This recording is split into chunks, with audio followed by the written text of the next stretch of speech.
Good evening. We will call the meeting to order. We have 3 cases tonight, and we will start with the street closing STC 04-2024 Old Mill Burney Road, and we have a staff report. Good evening, Madam Mayor and council members. My name is Amanda Jones with Transportation. I'm here to give a brief presentation on a street closure of a portion of Old Mill Burney Road right-of-way. So the area indicated in red is the area being petitioned to be closed. It currently is a dead-end street. If you look to the east, there's another Old Mill Burney Road that is actually used as a travelway. So Old Mill Burney Road is NCDOT right-of-way, and the department has requested that the city process the closing through its normal procedures. Following the council's adoption of a resolution to close the street, a copy of that resolution would be provided to the department because of the general statute. So Old Mill Burney Road was realigned with the development of 540 West, which is the subdivision to the east of Old Mill Burney Road, to a 4-way stop. This section proposed for closure is a dead end, and it's no longer in use. Subdivision plan for 277 single-family dwellings is in review that requires the closure of this right-of-way and will provide a grid network throughout the development and improve road connectivity. If this were to be approved, we would want private utility and stormwater easements to be retained, and this closure does align with policy T 2.7 of the 2030 comprehensive plan.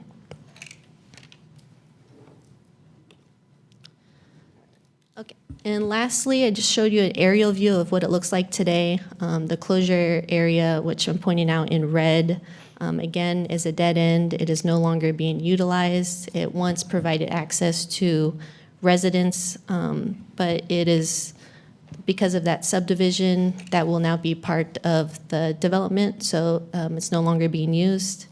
540 West, the subdivision, is the area located where you can see Honey Ivy Lane. When that came in, it developed a 4-way stop and realigned Old Mill Burney Road, which is being used today for access.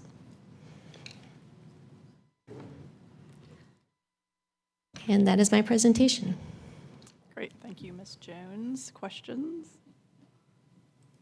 All right, then we will open the public hearing. Do I need to smash the gavel? I don't have to. All right, we're opening the public hearing. We have one person signed up, Aaron Katz. Welcome. Good evening, Mayor and Council. My name is Aaron Katz. I work with JPM South Development. As Amanda said, Old Mill Burney Road was realigned. New portion of the street was built, and so the portion that we're asking to be closed is no longer in use. Traffic flows along the new portion of the road, and so it's really just a leftover and a dead end, and it's a condition of our approved subdivision. So, yeah, happy to answer any questions that you have. Okay, thank you. All right, we have any questions for Mr. Katz? Don't see any? Thank you. Okay, we are closing the hearing. Madam Mayor, I move to close this section of Old Mill Burney while keeping the necessary easements that are required for utilities and stormwater. Second. Any further discussion? Does he need to say something else? No, he's been clear that we are reserving the utilities and the stormwater easement. Okay. All in favor of the motion, say aye. Aye. All opposed, motion passes. Thank you. All right. The next item is petition annexation AX 2024, and that is 2608 Forestville Road, and we have Hannah Reckow. Good evening, Hannah Reckow, Planning and Development. So this annexation request and the following item, which is a rezoning request, go together. They're for the same property that is located outside of Raleigh's ETJ, and the two need to be acted on together. So I have a joint presentation that covers them both, so you have the benefit of all the information before you proceed with each hearing separately. So first, the annexation request, AX 2024, parcel 2608 Forestville Road.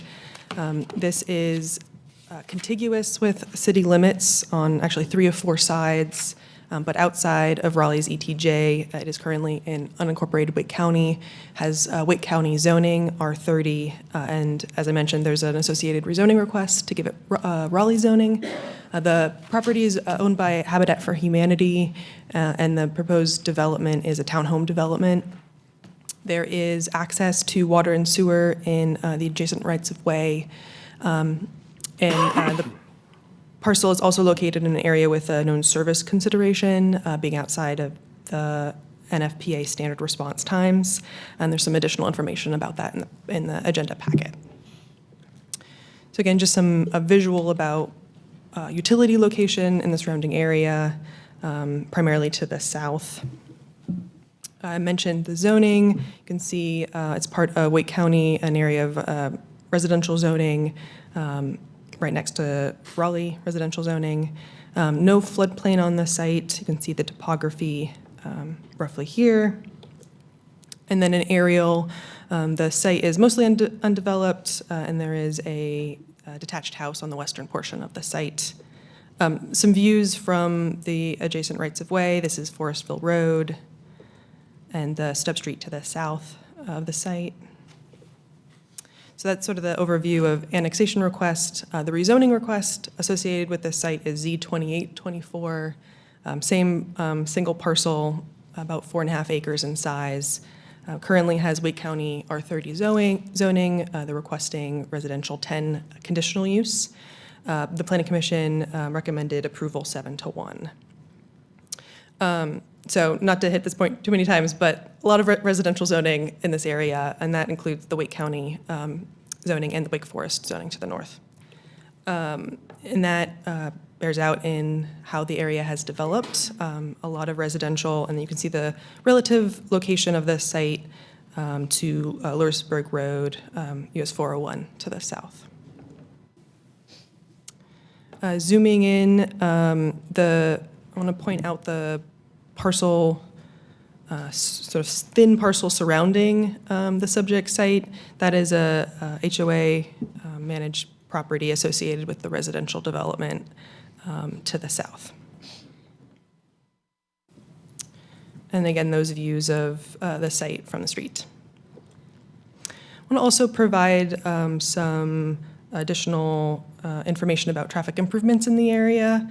So I'm going to go through these from south going north. So a part of the Perry Farm development at Lewisburg Road and Forestville Road, there'll be a reduced conflict intersection. Associated with the Forestville Station development, there'll be an extension of Hartham Park Boulevard and then a new signal at the intersection with Forestville Road, as well as at Malmesbury Lane, right in, right out intersection.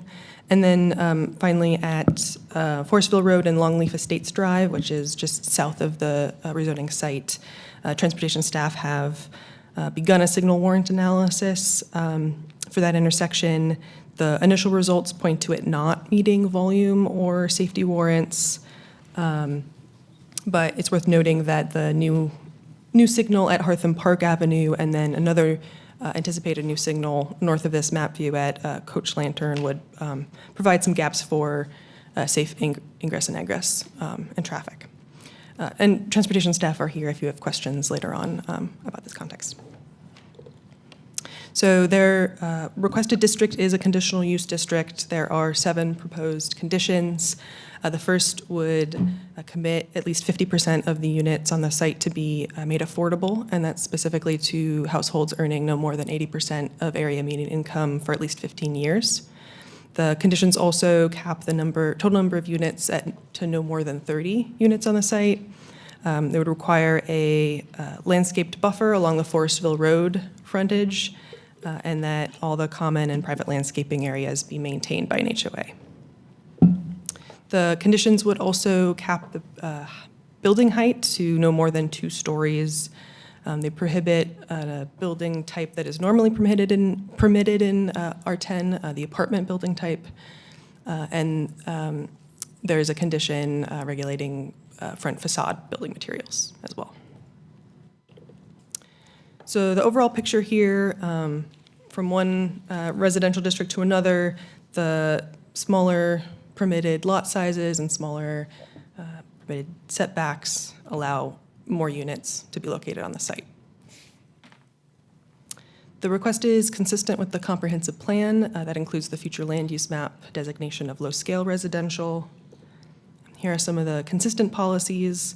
These are mainly touching on land use compatibility and housing supply.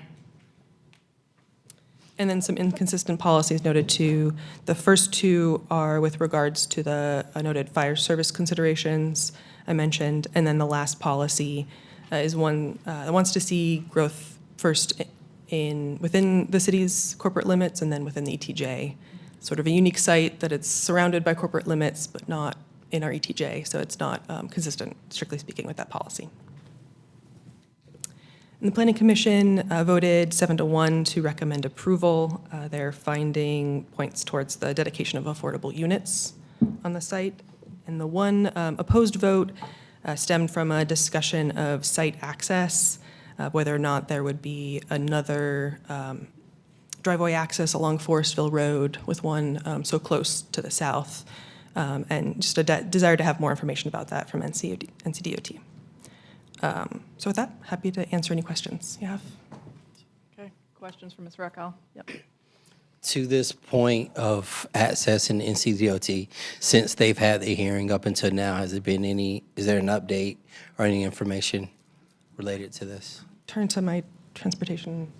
I think the applicant might be prepared to speak with the conversations they've had with NCDOT, unless you want to. Whomever. I can't speak to, Carter Robertson with Transportation. I can't speak to whether the applicant has heard anything from NCDOT, but we have no new information about whether an additional driveway on Forestville right there would be appropriate. Our staff do believe, though, having another driveway that close to the existing Longleaf Estates Drive would only increase turning movements coming onto Forestville, so there'd be more conflict points. But no new information specifically from DOT. Did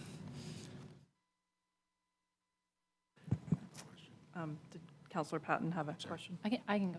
No, go ahead, please. A couple for me. One, fire service sufficiency. This is not terribly far from the other quadrant of the city that I've been majorly focused on. Can you, perhaps you or another staff member, speak to the status of the fire master plan? Sure, I think we have, maybe not. Oh, yeah. We have Chief Griffin respond.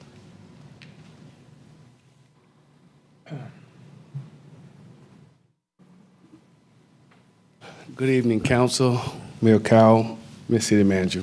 Master plan currently is in the 5th phase. It's projected to be finished in April of this year, coming up. Got it. Awesome. And then my other questions are around transportation, so if you have more. You asked my question. Okay, got it. Thank you, Chief. And then maybe Hannah, can we go back to the transportation slide? Thanks.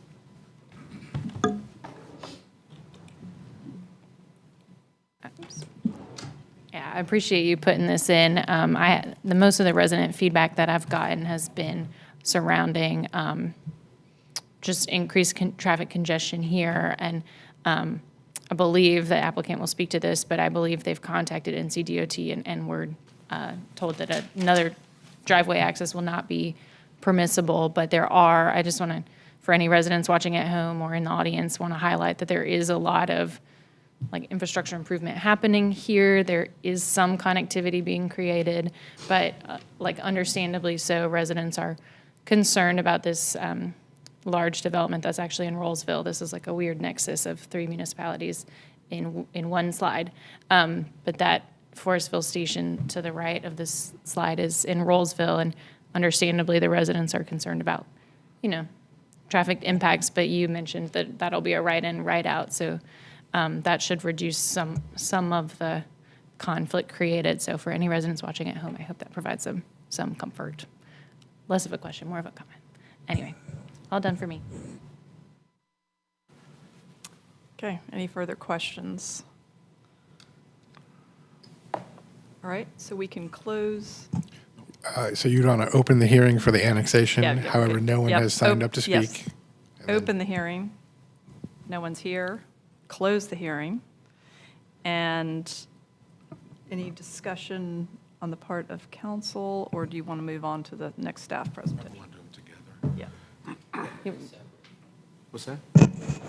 Yeah, I have to do it, I have to do another, Have to do separate. yeah. So the hearings are Separate, separate, yes. and the vote needs to be on the annexation first before Okay. you can vote on the Okay. rezone. So now I will open the hearing for rezoning Z 2824, and we had one person signed up, Charlotte Driscoll. She is here. Do not see Charlotte. Is she with you all, Charlotte? No. Okay. Okay.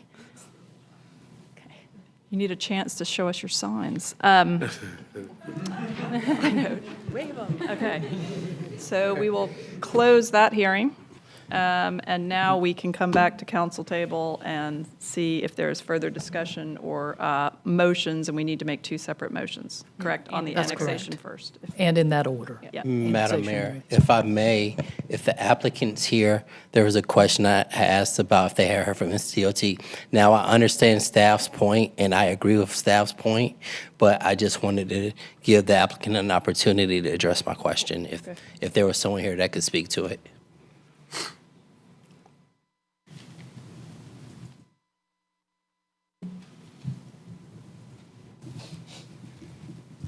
Good evening. I'm Patricia Birch with Habitat for Humanity. I'm CEO.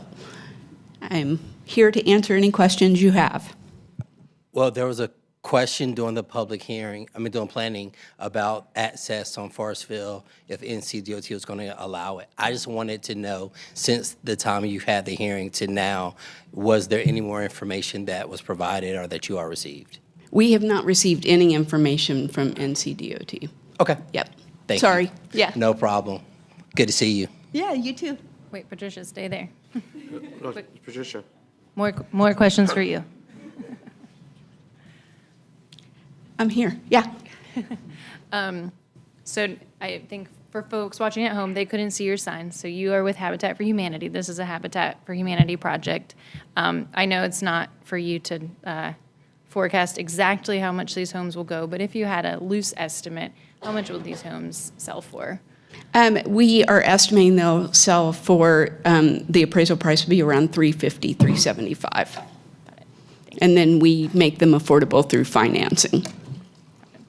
I just lift that because the neighborhood that surrounds this is about 5 years old.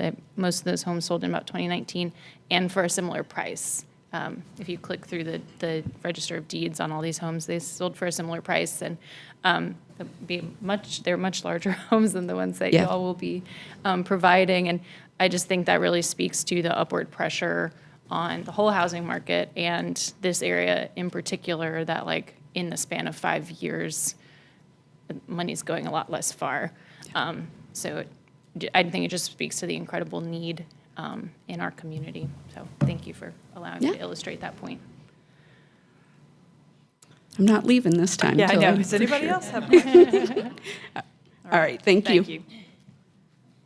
All right, so do we have any further discussion on annexation AX 2024, or would somebody like to make a motion? Happy to make a motion. I move to adopt the annexation AX 2024 with today's effective date. Do I have to say the effective date? Yeah, today's. Okay. All in favor of the motion, say aye. Aye. All opposed. All right, motion passes. And now, if there's a motion around rezoning Z 2824. I move to adopt the proposed consistency statement dated January 7th, 2025, contained in the agenda materials, and to approve the zoning amendment with the adoption and effective dates described in the agenda item under recommended action. All in favor of the motion, say aye. Aye. All opposed. The motion passes. All right. Right, it's a new record. I know. 21 minutes. All right, that wraps up the meeting, so we stand adjourned.